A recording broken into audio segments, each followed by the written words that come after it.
Assalomu alaykum aziz yurtdoshlar. Sizlar bilan men O'tkir Po'latov.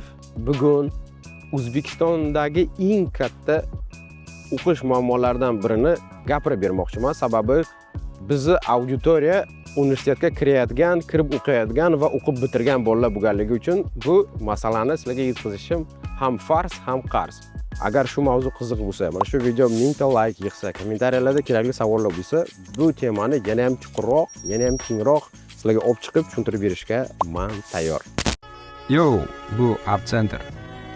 O'qiysizmi, o'qimaysizmi? Muhimi, o'z hayotingizni o'zingiz boshqaring.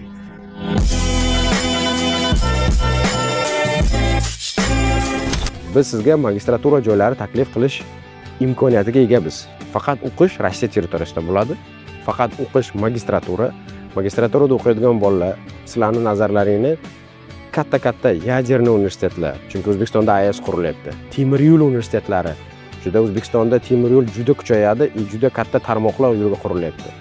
Строительный universitetlar, qurilish universitetlari, yo'l qurish, most qurish, har xil unikalniy zdaniyalar qurish, mana orqamdagi zdaniyalardan qurish.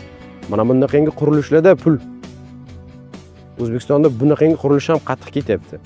Shuning uchun magistraturaga takliflarim bor. Grantga ham joylab beramiz agar ozgina ruschani bilsangiz.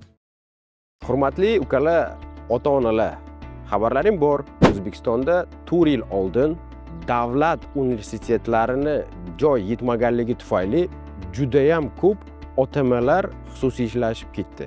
Ya'niki частный universitetlar ochilib ko'payib ketishdi.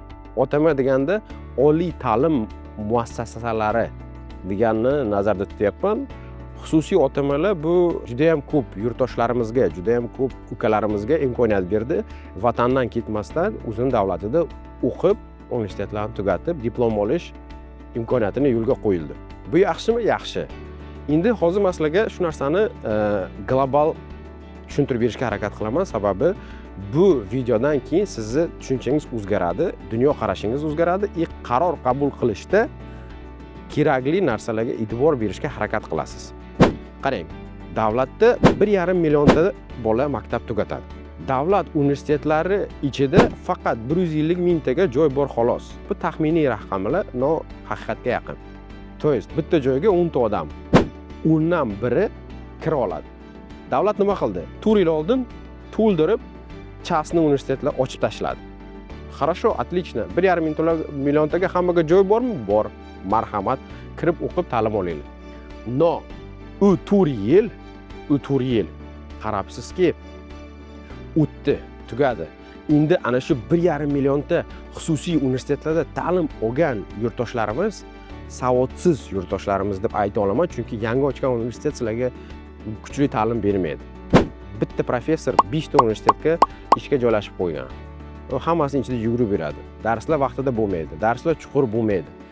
Har bitta xususiy ochilgan universitet texnikiy emas, hammasi gumanitarniy. Qarib 70% gumanitarniy universitet. Bu nima degani? Dizaynerlar, menejerlar, buxgalterlar, yuristlar, ijtimoiy tarmoqlarda ishlayotgan odamlar har xil gumanitar yo'nalishlarni to'ldirib tashadi. Juda ham ko'p ukalarimiz mana shu xususiy universitetlarda ta'lim olib, hozir diplom olib chiqishdi. Ota-onasining oxirgi pulini sarflab, o'sha diplomni olib, hozir katta umidlar qilib ishga kirishga harakat qiladi. Afsuski, o'shancha odamga ish yo'q. Sizlarda shuncha hammalaringda diplom borligi bilan sizlarni 1,5 millionta ish joyi kutib turgan yo'q. O'zbekiston iqtisodiyoti endi axborot olyapti. Endi kengayapti. Ito Toshkent va Toshkent oblasti va Samarqand regionlarda hali hayot avvalgidek turibdi. O'zgargan bo'lsa, ozgina o'zgardi xolos. Men bu bilan O'zbekistonni yomonlab chiqish niyatim yo'q. Prosta konkretni bo'layotgan holatda, bo'layotgan faktlarni kuzatib, o'z fikrimni bildirib o'tyapman. Agar qayerdadir adashgan bo'lsam, qayerdadir informatsiyani igroqroq bergan bo'lsam, обязательно o'zingizni to'g'ri fikringizni yozib qoldiring kommentariyada yoki telefon qiling, gaplashamiz, muhokama qilamiz. Faraz qiling, 1,5 mingta bola dizayner, iqtisodiyot, menejer, yuristlikka o'qib universitet tugatgan. O'sha bolalar faqat ofisdagi ishlarga nazar tashlab, ofisda ish qidiradi. 1,5 million, 2 million, 3 million, 5 million, 6 milliongacha ofisda ish qidirib, ular bel ruchka bo'lib qolgan.